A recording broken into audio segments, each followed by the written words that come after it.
Am I the a-hole for being disgusted and just saying okay when my fiancé broke up with me? I, 28, had been with my fiancé, Alex, 34, since 2020. We met at a friend's party, hit it off, and had been together ever since. He finished his doctorate in economics just last year. Since then, he has been working at the uni. I have my master's in media sciences and decided to start working instead of going for a PhD. Okay, so the problem is that Alex broke up with me last Monday. It was literally so surreal and honestly, just weird. For the past few months, he'd been acting strange. He was making demands and then dropping them immediately. A few examples. He told me we were going to paint our walls back from dark green to white. When I asked why, he just said, "For fuck's sake, forget it," and never brought it up again, even when I asked. Another time, he came home and got mad because I was sitting on the couch with my head covered in a blanket. I had cramps. He was upset because I was just sitting there watching Netflix. Mind you, the house was spotless. When I tried to talk about it, he said, "Forget it, it's not a big deal." This kind of thing became common. Every time I tried to communicate, tried to figure out what was going on, whether it was something I did or maybe he was just stressed at work, he would just say everything was fine, but he was clearly seething with rage. I didn't even have to do anything. He would find something to complain about: the apartment, clothes, me, work, etc. So, I gave him space, which apparently was also wrong. I told him I was going to help my parents with repairs for a few days, and somehow that was also wrong because he wanted to renovate the apartment too. Then, on Monday, I got a text saying we needed to talk. I knew what was coming, and after the last few months, I had made peace with it. When I came home, he was sitting on the couch. He didn't even wait for me to take off my jacket before saying, "I want to break up." Then the verbal diarrhea started. He told me he resented me. First, because I didn't pursue my academic career further, even though I was capable, and he didn't want to upset me at the time. Then, when I started making more money, since he didn't make much as a PhD student, he felt like I should have the last word financially, and he hated it. Mind you, I never said anything like, "It's my money, so I have the final say." That's a rule he imposed on himself, and he hated it. He said he hated our paint scheme, the couch, and even our fucking crockpot. Then, he told me he had rejected a better PhD program to stay here because I had already started my job by the time he got the acceptance letters. Only, he never told me he had even applied overseas. He said a few months ago he checked in with a friend who's in that program, saw how they were thriving, and decided I ruined his life. He said I had too much control over his life and that he hated the idea that I could just decide not to pay for things and fuck him over. I honestly don't even know what that means. He also said he hated that all his friends loved me and didn't let him vent about me. Then he said again, "I'm done." I was floored. I had already made peace with the idea that we were ending, and it hurt, but after that rant, I was just disgusted. I looked at him, probably with a disgusted expression, and said, "Okay." He lost it. He said this is exactly what he meant, that it was horrible. We had been together for 4 years, and all I had to say was okay to our breakup. I just asked if he wanted to stay here while he figured out where to go. He said, "Typical, of course you're holding the apartment over me," and started ranting again, so I just left. I told my parents, and they're also confused. My dad suggested I reach out to our landlord and explain the situation to see what options I have. I can keep paying the rent no problem myself. He covered the utilities and some subscriptions. Just to reiterate, I never had a problem with this. I saw that he was chasing his dream, and that was more important to me than a 50-50 financial split. I make good money and am happy at my job. I never saw it as slaving away. I always had the mentality that my money was our money because we were building a life together. Of course, I had my own savings and fun money, but I honestly never cared. As long as I felt he was working towards something and wasn't taking advantage of me, I was fine with it. More than fine. Alex is still mad. He's going between texting me like a robot about the logistics of the split to being a seething asshole complaining about everything. I'm not even hurt anymore. I just feel nauseated by him at this point. I don't know. Should I have reacted differently? Alex moved out pretty quickly after the breakup. He has been staying with a friend, and we sorted out everything like mail, subscriptions, and the lease. I'm also in the process of adopting a cat. Her name is Luna, but I have been thinking about changing it since my family already has two pets named Luna, Amun, and Kamar.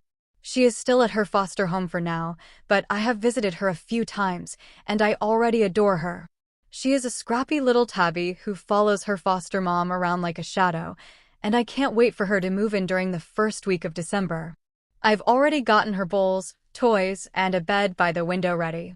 Now on to what happened. Last week, I was out showing someone around the city. He is the son of my parents' friends who recently moved here for work. My parents asked me to help him get familiar with the area, so I agreed. It was nothing special, just walking around, grabbing coffee, and pointing out useful spots in the city. Apparently, Alex saw us. I didn't even realize he was there, but later that night, I started getting texts from an unknown number. I guess he got a new number since I blocked his old one. The texts were just weird. He accused me of flaunting my new relationship in public, said I must have been seeing this guy before we broke up, and told me that everything he suspected about me was true. I didn't respond. I wasn't going to entertain his paranoia. The messages kept coming though. They went from angry to desperate, with him saying things like, "At least admit you were lying to me," and "Was anything about us even real?" It was exhausting and honestly a little scary to see how quickly he spiraled. For the record, this guy isn't my boyfriend. He's not even someone I'm interested in. He's just the son of family friends who needed help settling into the city. The whole thing was completely innocent, but Alex has twisted it into some kind of betrayal in his head. What gets me is how little Alex seems to know me. I'm not the type of person to jump into a relationship so soon after everything that happened. Even if I were, it wouldn't be any of his business. We are done. I've made that clear. After I didn't respond to his texts, Alex started calling. I didn't pick up, but the voicemails were a mix of angry rants and desperate pleas. I ended up blocking his new number too. It feels ridiculous that I have to keep doing this, but I guess this is where we are now. Then this weekend, I went out to a bar with my friends. A few hours in, guess who walked in? Alex. I don't know if it was a coincidence or if he followed me there, but as soon as he spotted me, he came straight over. He was clearly upset, asking to talk, and I told him no. My friend stepped in, and thankfully, he left without causing a scene, but it ruined my night. It felt like I couldn't escape him, no matter where I went or what I did. When I got home later that night, I was completely drained. I had just started to relax when I heard a knock on my door. It was Alex, standing there in tears. He started crying, saying he missed me, that he didn't understand why I was doing this to him, and that he didn't know how to move on. It was like all the anger from earlier had been replaced with this desperate sadness. I didn't let him in. I told him he needed to leave, and if he didn't, I would call someone to make him leave. He begged me to listen, but I just closed the door. I spent the rest of the night feeling shaken and honestly a little scared. I don't know what he's going through. I wrote his best friend about the situation, but the plea of talking to him. He said he would. I'm seriously considering getting a new phone number and possibly even talking to someone about how to handle this legally if it keeps happening. It feels unfair that I have to go to these lengths just to have some peace, but I don't see another option. Yesterday, Alex came over with his mom and one of his friends. At first, I didn't want to let him in, but he promised me that this would be the last time I ever saw him. I agreed, mostly because his mom and friend were there, and I figured it would be more awkward to argue on my doorstep. When we sat down, Alex admitted that he was going through a crisis. He told me he was mad at me, but he didn't know why. He said he doesn't like me, that I annoy him, but that he weirdly still loves me, which is why he went crazy when he saw me with someone else. He assured me there wasn't anyone else on his end either. He said he felt like he was going insane. He talked about how he feels judged for being older and not being able to give me the life he thinks I deserve. He said he hates his colleagues, hates his job, hates everything right now, and that everyone and everything annoys him. He told me he feels old and like he should want kids at this point in his life, but he doesn't, and that thought terrifies him. He said he just wants to be alone and not talk to anyone for a while. I didn't say much. I mostly just nodded because I didn't know what to say. After he was done, he told me he was leaving. He's on some kind of mental health leave from work, and he said he's leaving the country on Sunday. He's going to South America to spend time in nature and find himself. He thanked me for everything and said he was sorry for how he acted.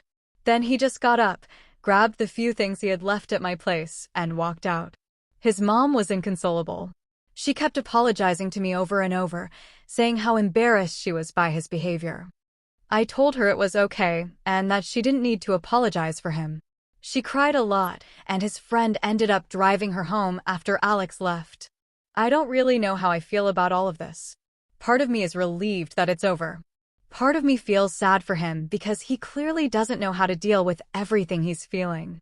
Mostly, though, I just feel tired. I'm glad he's taking steps to figure himself out, but it's not my responsibility anymore.